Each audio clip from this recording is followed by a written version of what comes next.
Prosesi pengukuhan dan penyerahan SK perpanjangan masa jabatan Kades berlangsung di Pendopo Panjalu Jayati pada Kamis 27 Juni 2024 pukul 11 siang.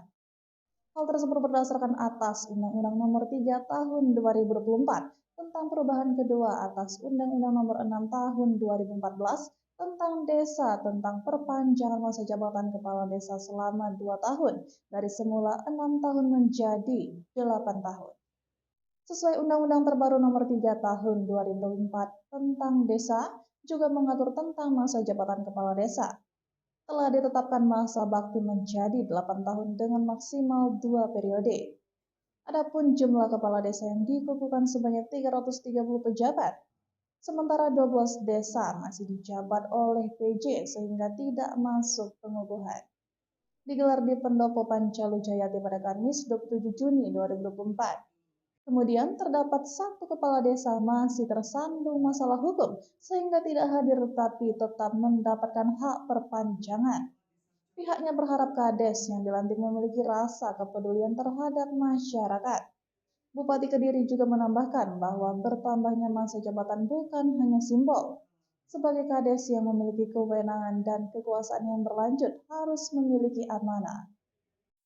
Pemerintah Kabupaten Kediri menindaklanjuti Undang-Undang Nomor 3 Tahun 2024 terkait perpanjangan masa jabatan kepala desa, dan alhamdulillah sudah ada 330 kepala desa yang sudah kita kukuhkan masa jabatannya. Ada sekitar 13 desa yang kondisinya hari ini masih PJ, jadi tidak masuk dalam pengukuhan. Itu kurang lebihnya. Terus yang di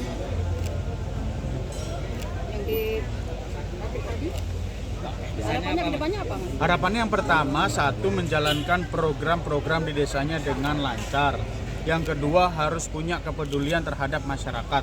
Maka tadi saya sampaikan, setiap kepala desa harus tahu kalau ada warga terlantar, ngapunten, walaupun itu dari kota kabupaten lain, tapi itu tetap warga negara Republik Indonesia. Jadi kita punya kewajiban sebagai pemerintah untuk memberikan bantuan, untuk hadir. Jadi saya pesan itu aja, karena hari ini kondisinya sering terjadi, baik itu di desa Sendang, ada di desa Segaran, ada di desa macam-macam, termasuk di barat sungai kemarin itu ada warga-warga kita yang terlantar dari kota kabupaten lain. Biasa alasannya ini bukan warga kabupaten, Mas, ini bukan, kan tinggal sesederhana dipindahkan menjadi warga kabupaten, lalu setelah itu bisa kita berikan bantuan. Gitu. Jadi jangan sampai ada warga terlantar di Kabupaten Kediri ya. Program pembangunan tentunya setiap desa harus punya blueprint, harus punya gambaran selama 5 tahun ke depan apa yang akan dilakukan oleh pemerintah desa. Selama 1 tahun apa yang akan dilakukan. Stunting juga demikian.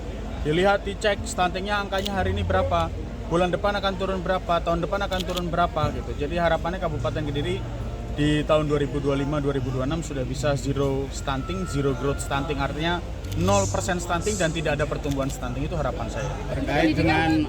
Terkait dengan kepala desa yang bermasalah yang hari ini tidak bisa dilantik atau dilantikkan. Ya itu kan saya nggak tahu ya permasalahannya dari segi apa saja ya. Pendidikan gimana? Ampun. Untuk pendidikan yang mulai dari dasar PAUD sampai SMA itu gimana? Program gratis kah?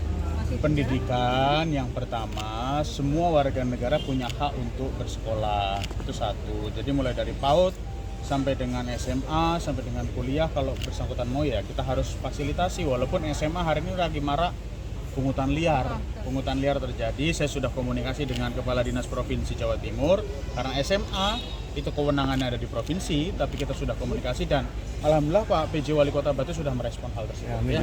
Terima kasih. Mas Dito, sapaan akrab Bupati Muda ini terkait program pembangunan. Setiap desa harus punya blueprint, harus punya gambaran selama 5 tahun ke depan. Hal itu mengacu sesuai Undang-Undang terbaru Nomor 3 Tahun 2024 tentang desa juga mengatur tentang masa jabatan kepala desa. Telah ditetapkan masa bakti menjadi 8 tahun dengan maksimal 2 periode. Pihaknya mengatakan kalau ke depan masih berkelanjutan dalam artian pemerintah desa sinergi dengan pemerintahan kabupaten yang mana masih dan berlanjut di nahkodai Bupati Hanindito Himawan Pramana atau lebih akrab disapa Mas Dito. Ada penambahan masa jabatan 2 tahun, ada undangan untuk pelantikan. 5 SK. Ya. SK tambahan 2 tahun. 3 tahun. Dari Desa Nggrogol sendiri ada berapa kepala desa? Ada 9. Ada 9. Harapannya setelah dikukuhkan ini seperti apa Pak Kades? Mudah-mudahan kita bisa menjalankan amanah ini dengan baik dan kita bisa bersinergi dengan pembangunan yang dicanangkan Kabupaten Kediri yang berkelanjutan. Iya. Selama menjadi kepala desa ini untuk wilayah Kecamatan Grogol sendiri seperti apa gambarannya selama berapa tahun yang sudah dilalui? Sebetulnya tidak ada kendala, cuma memang kita mengejar pembangunan ini supaya lebih cepat lagi. Dari Nganjuk, Gendro Jenis TV melaporkan.